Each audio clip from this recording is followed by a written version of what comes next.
Good evening, everyone. Today we'll be looking at the paints industry. Uh, Paints industry has been in existence for a long time now. Many of you would be tracking the paint companies and the industry personally, individually in your own capacity. We'll be looking at it today. Just to brief you on what we'll be looking at today. We'll be looking at the global paint industry and the Indian paint industry and the components of it, the types of paints that we have, which are the major paint companies that exist in India, and the comparison between those companies. Let's start with it. Let's start with the paints industry in India. Paints industry in India is seventh largest globally. It's around 50,000 crore in Indian rupees and around 7 billion USD. Uh, Approximately 30% of the market is unorganized and 70% is organized. And it happens to be the fastest growing paints industry in the world with a 15-year CAGR of about 10%. And if you take a 20-year CAGR, it would be around 12-13%. So that is roughly 1 to 1.5 times GDP growth that we have seen in that over the last 15 to 20 years. Also, what we have seen is the premiumization trend being played out in the paints industry, just like we have seen in many of the FMCG staple subcategories. In paints, we have seen customers moving from traditional distempers and cement paints, and that are being replaced by emulsions and enamels. So we'll have a look at it in detail going ahead. Also, if you look at the paints industry in India, it's basically an oligopoly, of four players. So Asian Paints, Berger Paints, Kansai Nerolac, and Akzo Nobel. These four are the biggest players in India. And then there are there are many smaller players which are there, but these four account for a large portion of the industry. And what we have seen over the years is that there has been consistent pricing discipline. We'll have a look at it also in detail going ahead. If you look at the per capita consumption, as we see with all the data that is there, which compares India with global, per capita consumption, it is also pretty low compared to the global average. So in India, we consume about 3.75 kgs versus 12 to 15 kgs global average. Now let's look at the numbers. Global industry is at about 151 USD billion, out of which Asia Pacific is around 68 billion, and India is about 7 billion. And if you look at the realization per liter, also India is about half of what Asia Pacific gets. So yeah, there is a huge room to grow in terms of both volume and value. And we'll look at the intricacies going ahead. So uh, let's look at global industry. So if you look at the paints industry globally, PPG and Sherwin are clear market leaders. So these two are based in US, and both the players account for a major portion of the US paints industry as well. So just like India, US is also very concentrated in terms of large paint players. Apart from that, if you see any other geography, there will be many players and many smaller players. If you see after PPG and Sherwin, all of them are very small compared to these two companies. And if you see Asia Pacific, so this is the Asia Pacific market share. You will see many regional players like Akzo Nobel, Nippon Paints, Kansai Paints having a sizable market share, and Asian Paints in India as well.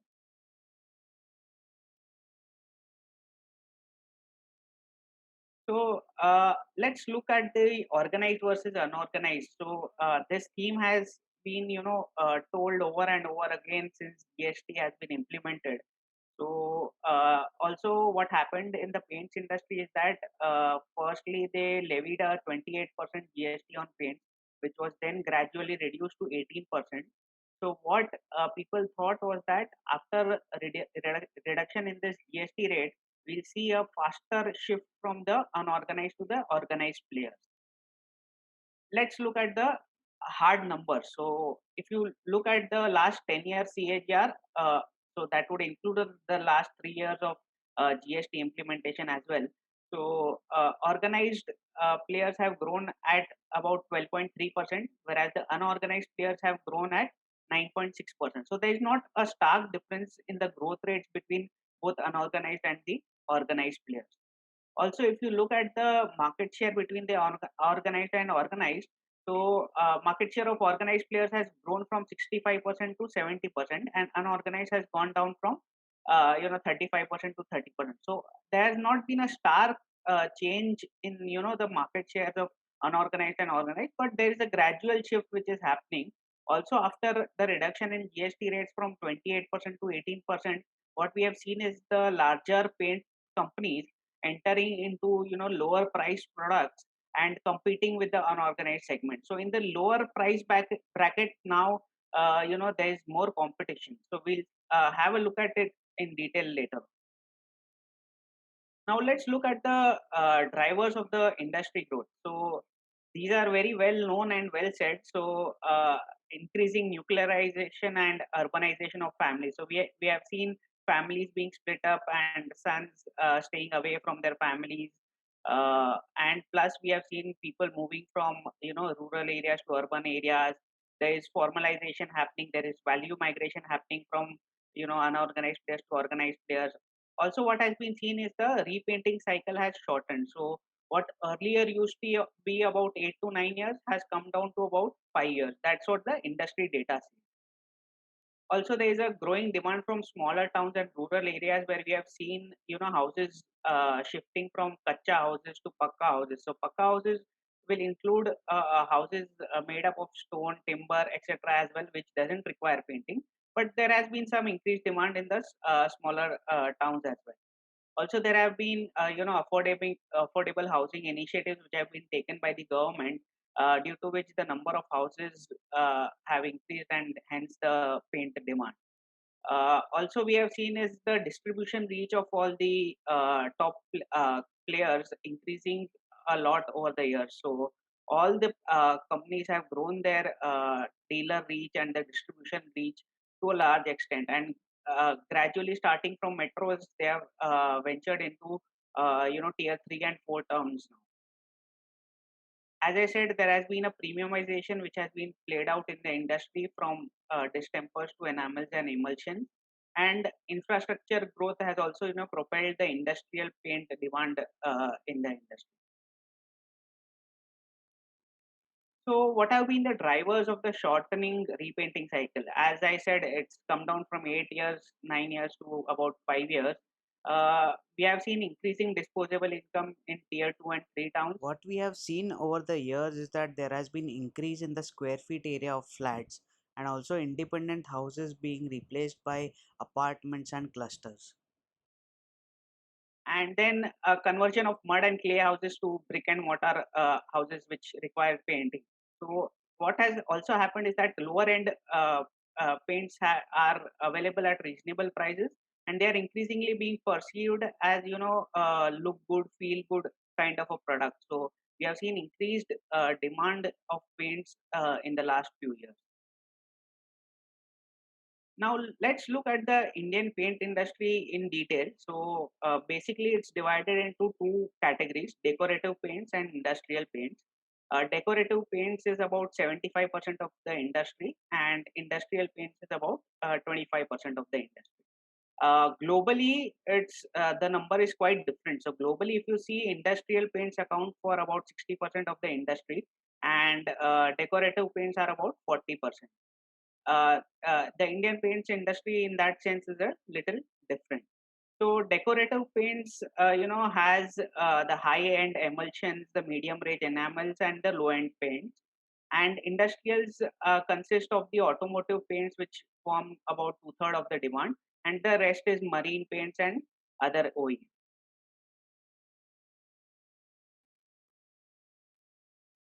So let's look at the major players being present in both domestic decorative paints and the industrial paints. So if you look at the decorative paints market share, assuming that 25% of the market is unorganized and 75% is organized, Asian Paints still has 47% market share of the total industry. And if you just take the organized players, the market share would be roughly 60%. Uh, Followed by Berger Paints, who is one third the market share of the market leader, and then followed by Kansai and Axo. Kansai and Axo have been growing in the decorative paints, but they have traditionally been strong in the industrial paints segment. So, if you look at the industrial paints, Asian Paints is almost at par with Kansai. Both of them are market leaders in this space, followed by Berger and Axo Nobel.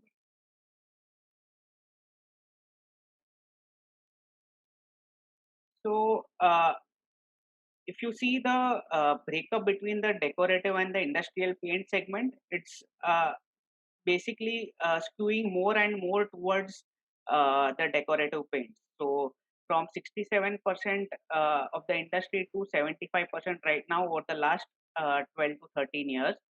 And Asian and Berger, both of them have about 80 to 90% of their revenues coming from decorative paints, whereas Kansai and Axo has, a sizable portion coming from the industrial paints as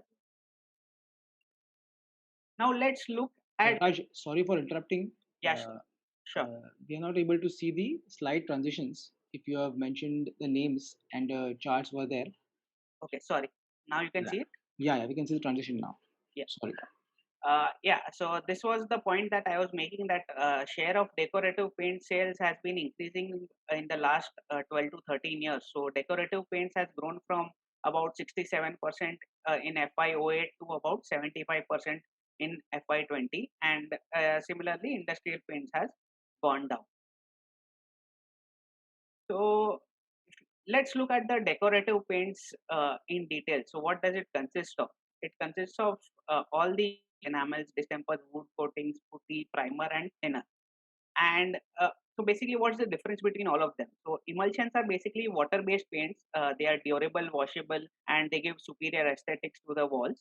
Enamels are nothing but oil or solvent-based paints compared to the water-based emulsion, and they are also hard, durable, and can be used for a variety of surfaces like glass, wood, metals, etc.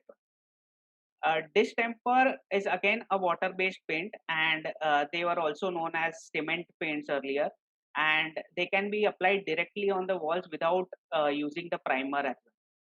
So wood coatings, as we know, it's basically used for slidings, windows, doors, furniture, etc. And it is resistant to moisture and it improves the aesthetics of the furniture. Putty, we'll have a look at it in detail going ahead, but just to give you a brief, so it's generally applied after putting the primer, just to give a smooth and even finish before the painting, and it usually increases the longevity of the paint. Uh, Primer is nothing but a undercoat which is put before painting, just to give a smooth finish by leveling out the surface. And thinner, if you see it, it's basically mixed with the paint just to reduce the viscosity of the paint for its application. So if you split the decorative paint segment by both value and volume, primers and distempers are higher in terms of volume. But since the pricing is lower there, if you see the value share over there is much lower. So in terms of volume, both of these are about 45-50%, whereas in terms of value, it's only 25%. And if you see the premium emulsion, enamel, as well as exterior paints, all of them are lower in terms of volume market share but higher in terms of value market share. If you have a look at the players who are strong in the individual categories, Asian Paints has traditionally been strong in interior paints, and Berger has been strong in exterior paints.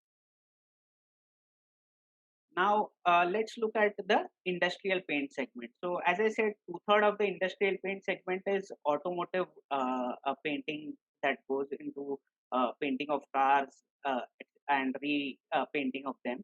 And there has been a correlation between the car demand and the auto paint demand that has been there over the last over many years. So if you see, Kansai is the leader over here, clear leader. So in terms of auto OEM demand, they have about 60% market share. whereas auto refinish market or the auto repaint market, uh, Asian Paints is the market leader there.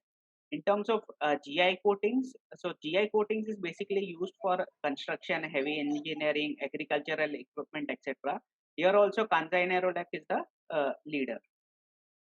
Protective coating is nothing but thin layers of solid material which is applied to a surface, and it acts as a barrier to the corrosion which can happen.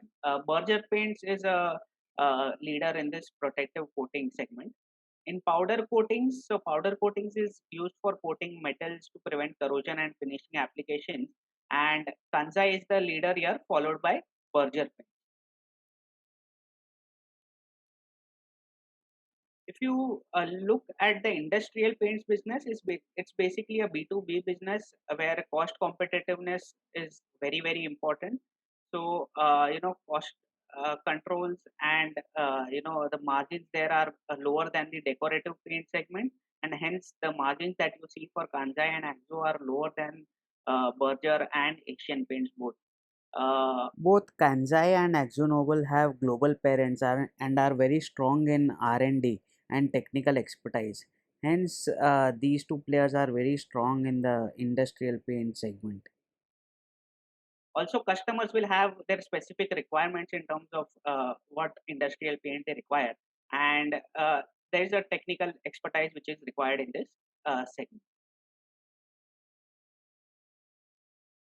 What we have seen in this industry is that first mover advantage is very, very important. So what Asian Paints has done in 1940s to 1970s has been, really very, very helpful for them. The reasons being that the paints are voluminous in nature, it requires higher working capital. The margins that they give to the dealers are very, very low, and there are many SKUs which are there. Plus, what happens is you require a tinting machine. So, what's a tinting machine? Tinting machine basically installed in the dealer's place where basic shades are there, and then you mix and match those basic shades and create new shades or new colors that you want. So, typically, if a dealer's office is around 200 to 250 square feet, tinting machine occupies space of about 30-35 square feet. So the dealer does not typically keep more than two tinting machines at his shop. And if Asian Paints is the first one, then to get a second one has been a competition for the rest of the three players. Also, tinting machines cost about 10 to 20 lakhs, so it's not that cheap. And to achieve a good ROC for the dealer, given that the margins are lower, The asset turnover has to be higher to be able to make a reasonable return on capital employed for the dealer. Hence, demand forecasting has to be much better and replenishment needs to be much faster. That is where Asian Paints has been really strong compared to the other competitors. that the replenishment that they do also quite high. So that's why Asian Paints has this advantage over the years, and to break that advantage has been really, really difficult for the other players. Now, given the lower growth that we have seen in the paint industry over the last 5-6 years, so last 15 years growth has been really good, but if you see the last 5-6 years, the growth has been much lower. So what these companies have done is that they have entered into the adjacent segment. So what are the adjacent segments that they have entered into? One is waterproofing and construction chemicals, which we'll have a look at it in detail. Adhesives is the second segment. Third is the putty. Fourth is painting services. So Asian Paints has been doing it for many years, and Berger has recently started express painting services. Fifth is sanitizers and disinfectants. This is uh, post COVID, every company has started. And the last is the home improvement segment. So in the home improvement, only Asian Paints has entered into this segment. We'll look at the home improvement segments that Asian Paints has entered into in the later slides. Let's look at waterproofing first. Waterproofing, so it's a sub part of construction chemicals industry, which is about 8,500 crores, out of which the waterproofing industry would be around 6,000 crores. and the penetration remains very low at around 4%. Hence, the growth which can be seen in this segment is very high in the future, and it has been growing at 15 to 20% CAGR over the last 5 to 7 years. If you look at the relative size of waterproofing, it is very low in India compared to the global average. So for every 10 homes painted in India, Only one of the homes goes through the waterproofing treatment. Whereas globally, if you see, the ratio is around 1:3. So for every 3 homes getting painted, one home goes through waterproofing. So there is a huge scope to grow over here. And the key players here are Pidilite with about 46% market share, Asian Paints 23%, and Berger Paints 12%. Recently, Kansai and Akzo have also entered into this segment, and you could see some more competition in this segment. So now let's look at the adhesive segment. So here the key players are Pidilite, Asian Paints, and 3M India, with Pidilite being a clear market leader. The market size here is also around 7,500 crores, and the industry has been growing at 12% CAGR. But what has been seen over here is that the industrial segment is roughly twice the size of the consumer segment. Hence, the branded segments that these companies are present in, it's not that big.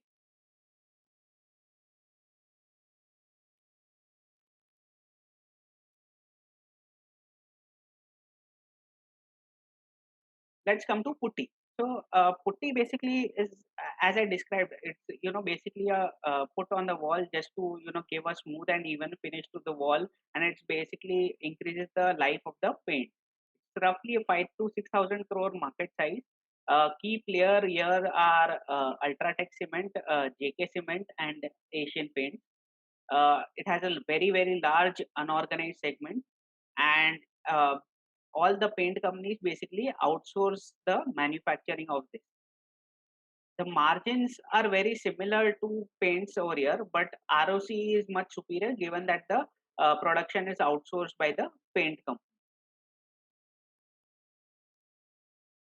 Now let's look at the key raw materials that go into the paint. So the key raw materials are resins, pigments, solvents, additives, and titanium dioxide related raw materials that go into it. So roughly 50% of the raw materials are crude related, and major raw material cost depends upon the crude prices, how they behave.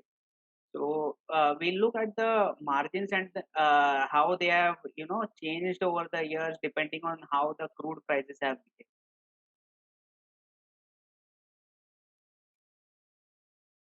So we'll have a look at the top four companies just briefly, and then have a comparison between all those companies. So let's look at Asian Paints first. Asian Paints has been here for about 70 years, from the days of Gattu to Har Ghar Kuch Kehta Hai. Everybody knows the branding that Asian Paints has done. So let's look at the company. It's the third largest in Asia and ninth largest paint company in the world. It's a market leader in the decorative paint segment, as I showed earlier. And it operates in 16 countries and has 27 plants across the country. It was originally founded by four friends. Champaklal Chokshi, who was a charismatic leader, along with his friends, started this company, and he really changed the way paints were being sold in the country. So earlier they were, sold like FMCG products from manufacturer to distributor to the retailer to the customer. But then they removed the distributor completely and then started supplying directly to the dealers, and dealers in turn to the end consumer. So basically, they removed one middleman in between and saved a lot of costs over there, and they could push the products to the consumers. Also, what we have seen is, in terms of distribution, they have had a first mover advantage, and what they have done is they have moved from traditional hardware shops to color world shops. So color world shops is nothing but shops which have Asian Paints tinting machines installed at their shops, and it's a big advantage that they have over other competitors. And now we have seen some color ideas stores being opened. So what these stores do is they improve the experience of the customer. They are like one store in a city kind of a experience store, where they give the experience to the customers. And also now we have AP Homes, where they sell all the home improvement products along with the paint. So this is how they have increased the dealer network over the years. So this is just the Color World exclusive stores which have Asian Paint tinting machines installed at their places. So it's increased from about 70,800 to about 50,000 plus stores in FY20. So three times roughly in 10 years. And if you look at the actual dealer points, they are about 70,000 dealer points that they reach. Whereas the next best is Berger and Kanzai with about 28,000 kind of a number. So they have a huge distribution arbitrage at their, at their disposal, and they have, really exploited that. What has been a worry for Asian Paints has been the international business. So they have tried to enter into many geographies. We'll have a look at which geographies they are present in. But that as a percentage of total revenues has declined consistently over the years. The reason being, first reason being that the Indian sales have grown faster than the international sales. Second reason being that whatever geographies they have entered into are not doing well apart from Africa. So they are present in these geographies, basically Southeast Asia, Middle East, and Africa. They haven't ventured into the developed countries as such. They are mainly focused on Southeast Asian countries and the Middle East. And Asia is around 40% of their international sales, followed by Middle East at about 27%, Africa is at about 24%, and South Pacific is around 5%. International business has been a drag on their margins and profitability, and this has been a concern for them. What they have done is they have entered into home improvement segments, as I said. So one is sleek kitchen equipments, or the kitchen cabinets that they sell through this, and they have entered into bath fittings with the brand name SS. So both these brands have grown at about 20-25% CAGR, but they have been loss making for them at the EBIT level as well. And they have continuously grown network expansion here. And I personally feel that Sleek has a better chance of succeeding because of lower amount of organized competition in this segment, whereas SS, in the bath fitting segment, there are many established players which are already there, like Jaguar, Serra, Hindustan Sanitaryware, etc. Also, another segment which they have entered into is wallpapers. So they have a brand called Nilaya uh, uh, wallpapers, and basically wallpaper cost is expensive than paints if you would calculate it per square feet.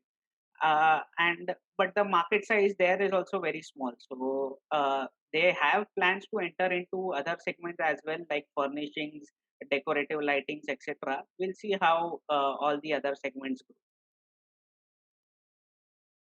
Now let's look at Berger Paints. So Berger Paints company has been there in existence from 760. It has 1760.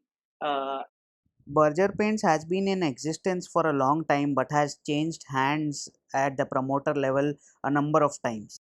So, if you look at these Berger Paints, India was incorporated only in 1983, but the parent company is there since 1760, and it's the second largest paints player in India after Asian Paints. As I said, decorative paints contribute about 80% to the revenues for them, and they have about 12% market share in the overall paints industry. And in decorative paints, the market share is a little higher. Even though they are the second player after Asian Paints, they are at about one third size of Asian Paints. And if you look at the history of this company, as I said, it has changed many hands. So it was earlier British Paints, which was then renamed as Berger Paints, which was then acquired by Vijay Mallya, and then Vijay Mallya sold to the current promoters Dhingra Brothers in 1991. So it has gone through many hands, but the best period for the company has been after the current promoters Dhingra Brothers took over. So, how have they done so well? So, what they basically did is not reinvent the wheel. So, what they did is just followed what Asian Paints has done so well over the years. just followed the same strategy over the years, and then gradually and slowly and gradually increase the dealer points, margins, etc., and slowly and gradually increase their market share. What they have done is they have increased the product price ladder. So earlier they were only value for money player, and then they increased the product portfolio in such a way that they were present across all the sub segments. They have done some very smart brand building exercises over the years. So Silk, which is the premium brand that they have Katrina Kaif as the brand ambassador right now. And what they usually do is they restrict the advertisement to the premium portfolio. They don't advertise the lower end portfolio, and they have been traditionally very strong in eastern part of India. Given that they are based in Kolkata, they have a plant in East India. No other paint company is there in East India. So they have really grabbed that market share, and it's been really difficult for any player to enter that segment. Now, just last year, Asian Paints has come up with a plant in East India, and we could see some competition going ahead. Third point which they have done is the strengthening the quality of the distribution. So as I said, getting a second tinting machine being installed at a dealer shop is difficult, but they have managed to some extent, especially in the tier 2 and 3 towns where Asian Paints was a little slow in terms of expansion in the last 10 to 15 years. So they have done really well. Also, the number of countries that they export to is much lower compared to Asian Paints, and hence the focus has been there only on the domestic business. So, if you see the growth of all the top four companies in 5 year CAGR and 10 year CAGR, so the blue bars that you see are 5 year CAGR, and the red bar that you see is the 10-year growth. If you see, Berger Paints, they have very closely followed Asian Paint in terms of growth over 5 years and 10 years. So they have done really well in terms of growing at par with the market leader. And Akzo Nobel has struggled to some extent. We'll have a look at the reasons for that going ahead.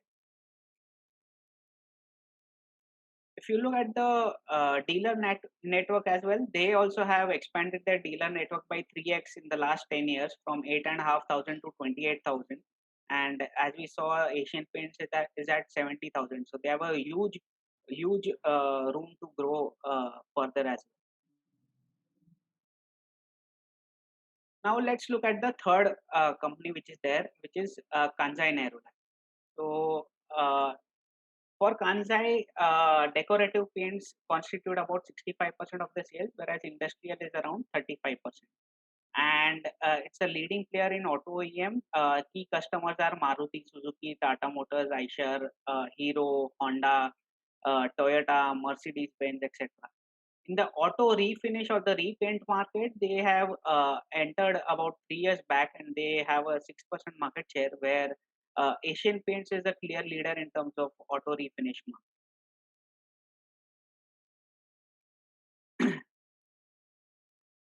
Kansai is really very strong in powder coatings market. So powder coatings is basically used on your household appliances and industrial uses. Household appliances account for about 64% of the volume, powder coatings volume. And if you see the breakup of the household appliances on the right hand pie chart, so 50% of the household appliances demand is captured in the refrigerator demand, followed by furniture, air conditioners, washing machines, etc. But refrigerator forms a huge demand for the powder coatings paints, and Kansai is a clear market leader in this segment. Uh, Also, they have a tie-up with a number one global player, which is Canada-based Protect Chemicals in this segment, and that's why they are really strong. If you see the growth of the dealer network of Kansai Nerolac, it has mimicked Berger Paints. So Berger Paints was at about 8,000 dealers in FY11, and it has reached about 28,000 in FY20. It's almost similar. So they have also grown at par with Berger Paints, and they also have a huge room to grow going on. Now let's look at AkzoNobel, which is the fourth player here. Uh, so decorative paints account for about 60%, and industrial paints is at about 40%, which is highest in the industry compared to the other three players. In decorative paints, they are very strong in premium and luxury segment with their Dulux brand. So all of you must have seen ads of Dulux brand. They are really strong in that premium segment, but they have stayed away from the lower end segments, putty, adhesives, waterproofing. They are not that keen on those segments. It's also a very strong player in powder coatings after Kansai, and it has traditionally lagged peers in terms of growth. So if you see the last 15 years, Axo has grown at about 5% CAGR, whereas other players have grown at about 10, 11, 12% CAGR. So the reasons being that there have been frequent changes in strategies that they have made. First, they said they will not enter into lower end segments, then they entered into lower end segments. Then they had a specialty chemicals division within the company. They spun off that company. They have had three management changes over the last 7 to 8 years. So there have been a frequent changes in the strategies, and that's why they have lagged the peers in terms of the growth. So apart from these four companies, there are many other smaller companies, but the notable ones are Indigo Paints, MRF Paints, Nippon Paints, Kamdhenu Paints, and JSW Paints. So JSW Paints is the recent entrant in the last 1.5 years only. They have entered this segment, and they are very aggressive. So we'll have to see how this pans out.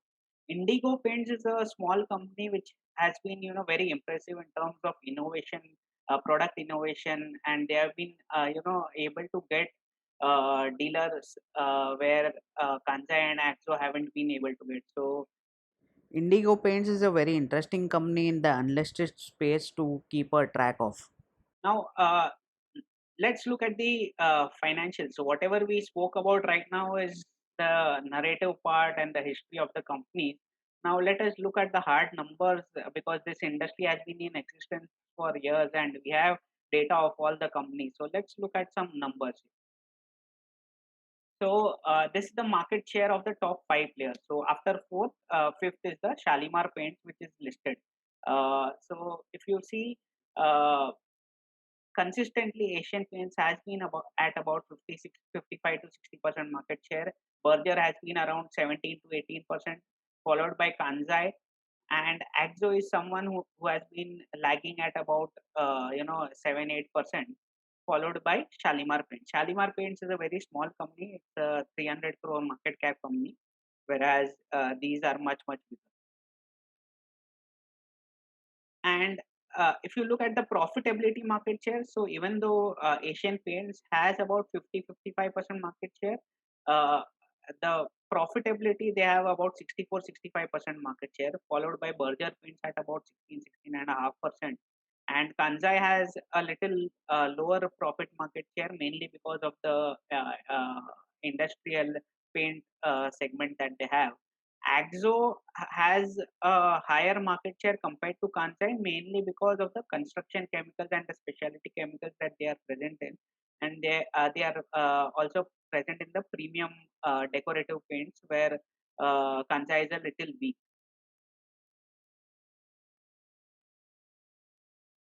Now let's look at the mix. So we saw this in the earlier slides, but just to graphically present it. So Asian Paints has about 90% decorative paints, followed by Berger, which is about 80% decorative paints. Kansai and Axo have a good mix of both decorative and industrial.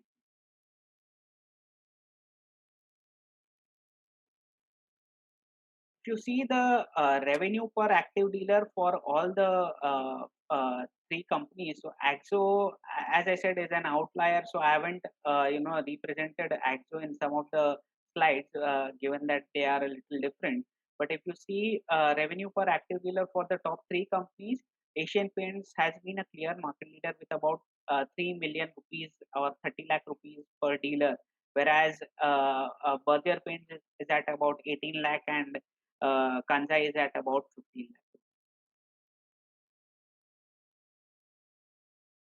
In terms of capacity, Asian Paints is much bigger than the other players. So the capacity of Asian Paints is about 17 lakh kiloliters per annum, which is about 2.5 times Berger Paints capacity and about 3 times Kansai capacity.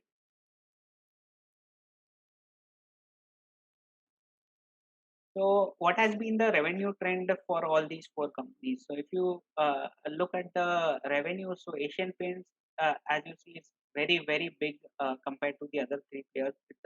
It has revenues of 20,000 crore plus, whereas the second player would be around 6-7,000 crore kind of revenue, and Kansai would be around 5,000 6,000 kind of a number.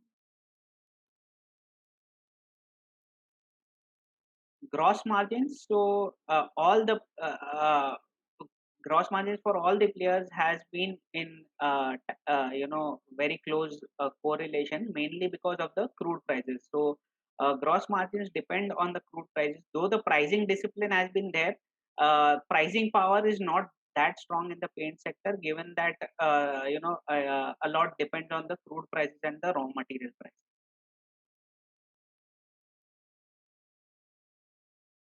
If you look at the EBITDA margins for all the four companies, again, Asian Paints is much superior compared to the other companies. So, Berger Paints has been increasing it over the years, and they have done really well over the last 5-6 years.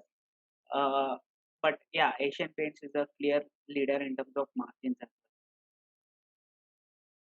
In terms of return on equity and ROC, if you see in the next slide, so what has happened? Return on equity has dragged over the last few years, mainly because all of these are cash-rich companies, zero debt, a lot of cash on their balance sheet, and hence that has brought the ROE lower. What has brought the ROC lower over the years is that last 2 years they have gone through a capex cycle. So they have increased their capacities a lot after about 6-7 years. So last capex cycle ended in about FY13, and then last year they increased the capacity a lot. So that's why you see the ROC trending lower in the last 2 years. But going ahead, as this capacity gets utilized and the capex getting over, we'll see a free cash flow cycle again picking up, and we'll see these return ratios going up. Uh, Too many numbers on this slide. Just to summarize this, so if you look at the cash conversion cycle, the rows which are there in black, so Asian Paints and Berger Paints, both of them are very similar in terms of cash conversion cycle at about 63-64 days. But the difference here is that uh, Asian Paints pays its vendors faster than Berger Paints, whereas Berger Paints has more inventory at the dealer end, and Asian Paints is really low in terms of inventory days. Kansai is at about 97 days. If FY20 was was a aberration, so it's FY19 was around 82 days. AkzoNobel, as I said, it's a different player and totally different segment, and hence the working capital cycle for them as well is a little different. Now, let's look at how the PAT has grown for these companies and how the market cap has grown. So, this is a 10-year number. So, blue bar is the profit growth we have seen over the last 10 years, whereas red bar is the market cap growth. So, for Asian Paints, the profits have grown at 13-14%, whereas the market cap has grown at 20-23%. So, there are in all the cases that you see, there has been a major PE re-rating of that has happened in the last few years, and major returns that have come from are from the PE re-rating rather than the earnings growth of these companies. Let's come to the conclusion or my take on the sector. So I am not that positive. So I told the positives in the first few slides, but there are limitations to that as well. So In terms of increase in the number of houses, there has been a stagnation in the last 5 6 years. So we could see some lower demand going ahead. Also, in terms of square feet area of the house, there has been a stagnation. So over the last 20 to 25 years, if you see the data, the square feet area has remained range bound between 400 to 500 square feet. Again, 400 to 500 is a big range, but if you see the last 10 15 years, it's been very stagnant. Uh, Also, there are perils of premiumization. So premiumization, increases the realization for a few years, but after a few years, you realize that the paints being better, the life cycle of the product has increased a lot, and the repainting cycle might actually become longer than what it was earlier. So we could see that going ahead as well. And if you see the premium paints versus distempers, so even though realization may be higher, if you see if you calculate revenue per square feet over the life cycle of the product, it is not that different.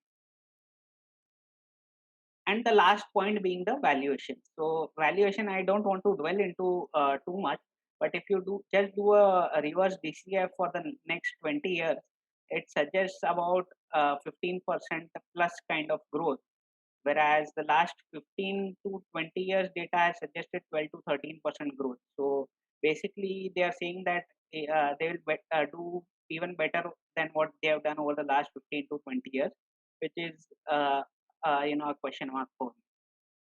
Uh, some key facts over here are that in 9 out of the last 10 years, paints volume growth has been better than the FMCG volume growth in any category that you see. Uh, so, having said all these, Asian and Berger have hit all-time high today. They are trading at somewhere between 80 and 120 times, depending on whether you take FY20 numbers, whether you take TTM trailing 12-month numbers, whether you take expected numbers. So again, whether it is 80 times, 120 times, personally, I feel the sector as such is overvalued. No doubt about the quality of the companies, the quality of the sector, but I feel that going ahead, the growth that people are predicting might not be that as per expectations, and we could see a lower growth there. Very happy to take any questions which are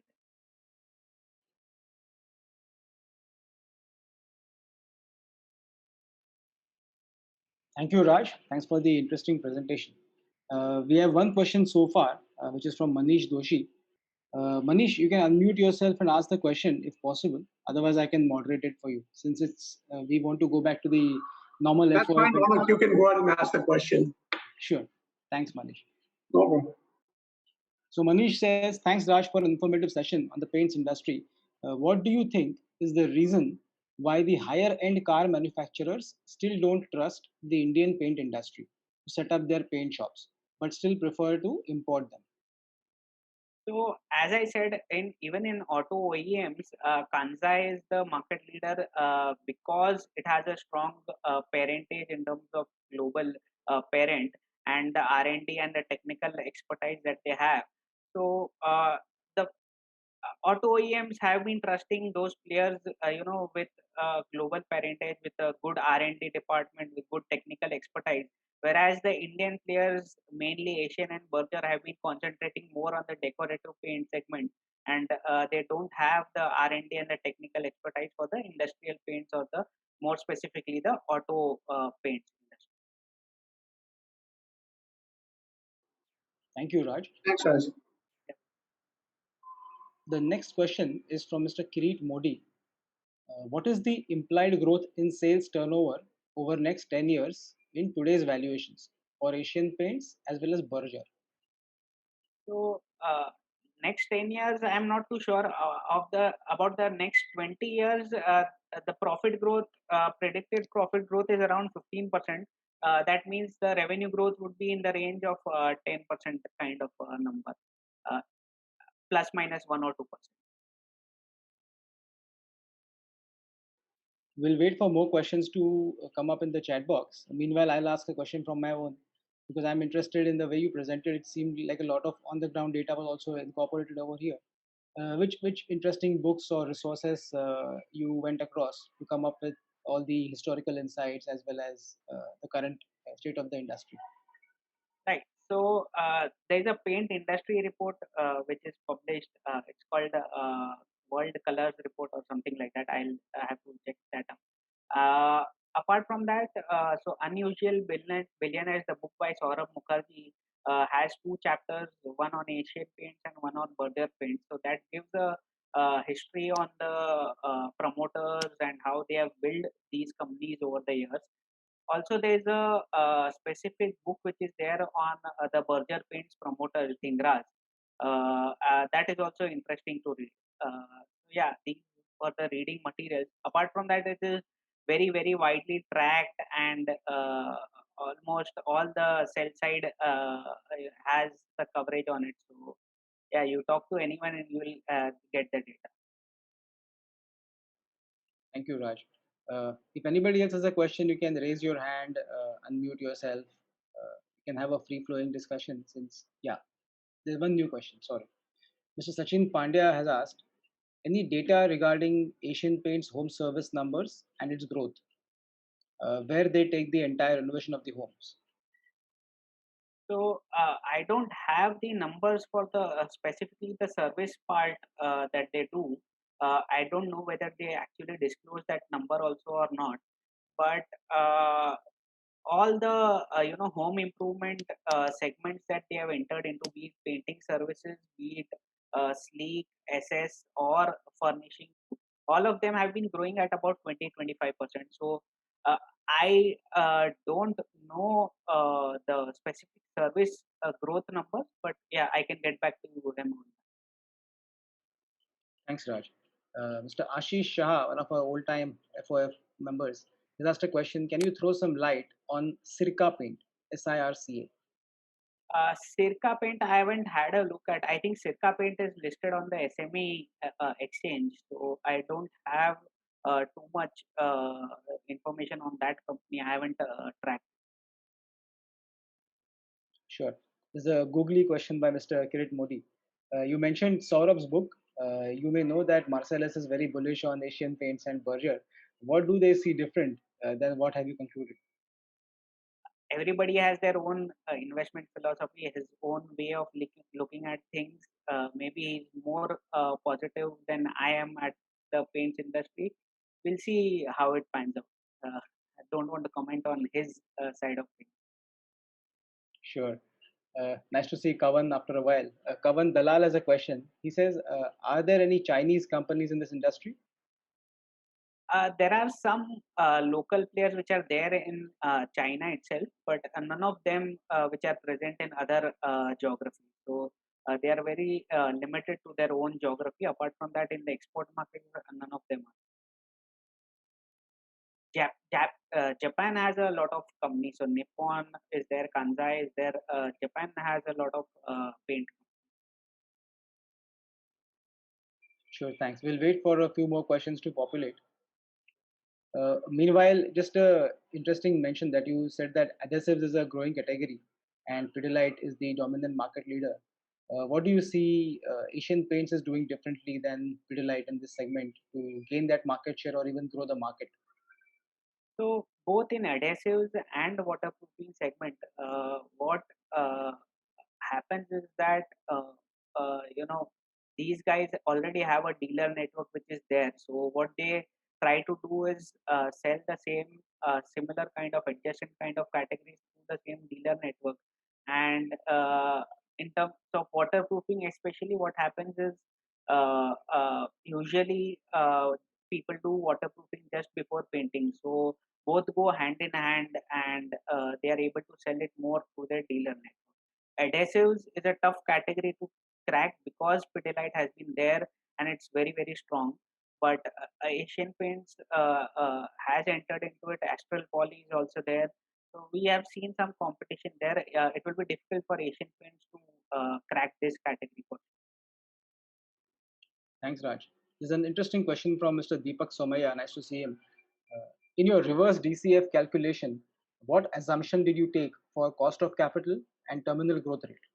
Is your cost of capital too low since these companies are established, thereby the risk being low? I'm trying to understand how to gauge valuations of such great established companies, which are usually quite expensive. So you can take. So I have taken the cost of capital as 11-12%, which is quite reasonable in my opinion. And the terminal growth rate I have taken is 5%. So I think if you look at the last 5 years growth, also it's been around 7-8%, which is not that high. So I think terminal growth rate of 5% is quite reasonable. So yeah, these are the assumptions that I have made. Very happy to discuss if anyone has any opinion, any other opinion on. Thanks, Raj. Mr. Kirit Modi has one more question. Other than the big four companies in the paint industry, who do you think from the others is the most promising? So as I said in my presentation, Indigo Paints is something which is very interesting. So they, in terms of product innovation, they have done really well.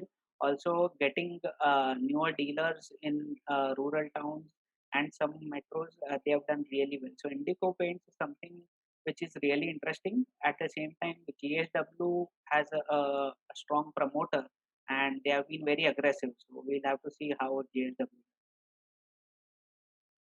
Nice to see so many interesting questions. The next one is from Mr. Gajendra Kotari. Uh, is paints a seasonal industry?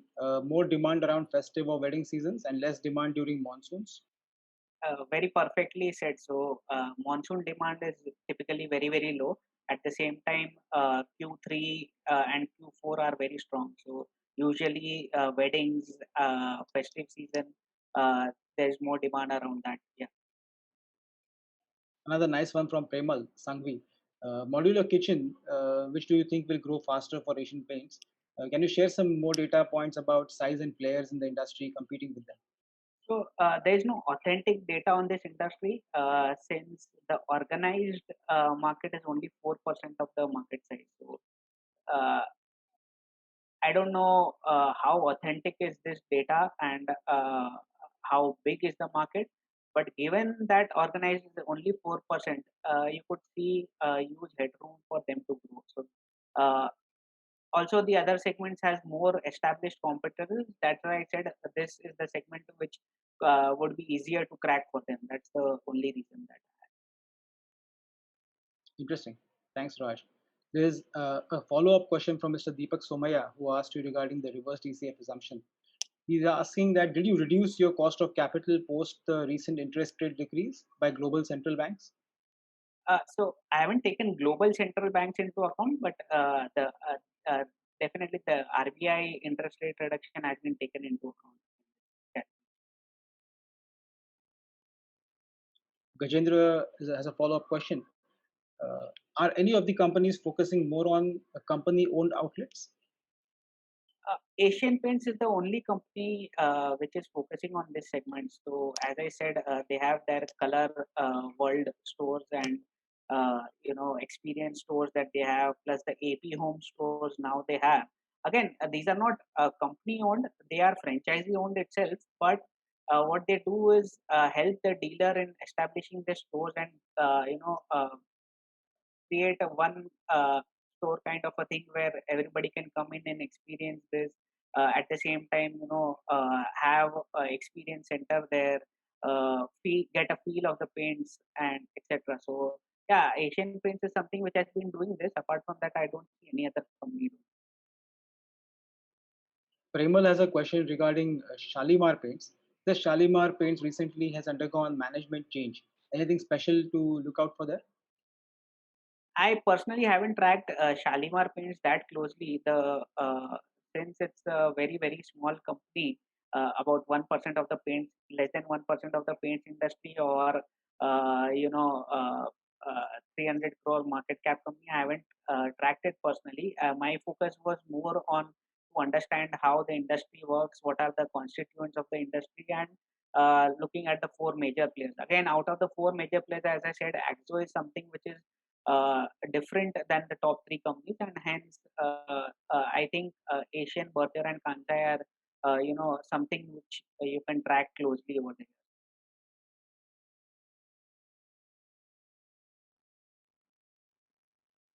No new questions as such, but Mr. Kirit Modi has complimented you on giving a very informative presentation. He's looking forward to other such sectoral presentations. Thanks. Great. If there are no more questions in the chat, we can probably stop the recording, and then we can go into a freewheeling conversation with the other FOF participants.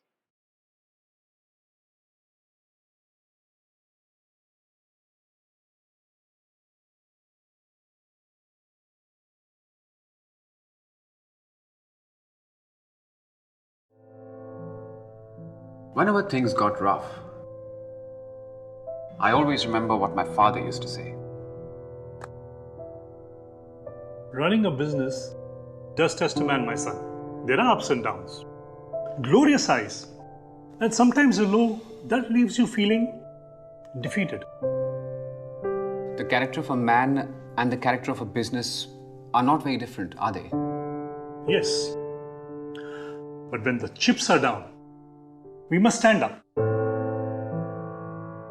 dust ourselves off, and motor on. Volatility. It's a funny thing. It makes you question yourself and wonder if you've made all the right decisions. Sure, you can question some of your decisions, but stay steadfast on your goals. Dad always said, there are no shortcuts and no quick profits. There are no free lunches, are there? There is only one right way. At PPFAS, we think like Rahul and his father. That volatility is a fact of running a business. And buying equity shares is like owning a part of that business. We use value investing principles to manage your money. This means we invest in the right businesses at reasonable prices and for a longer term. PPFAS Mutual Fund. There's only one right way.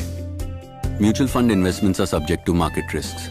Read all scheme-related documents carefully. Mutual fund investments are subject to market risks. Read all scheme-related documents carefully.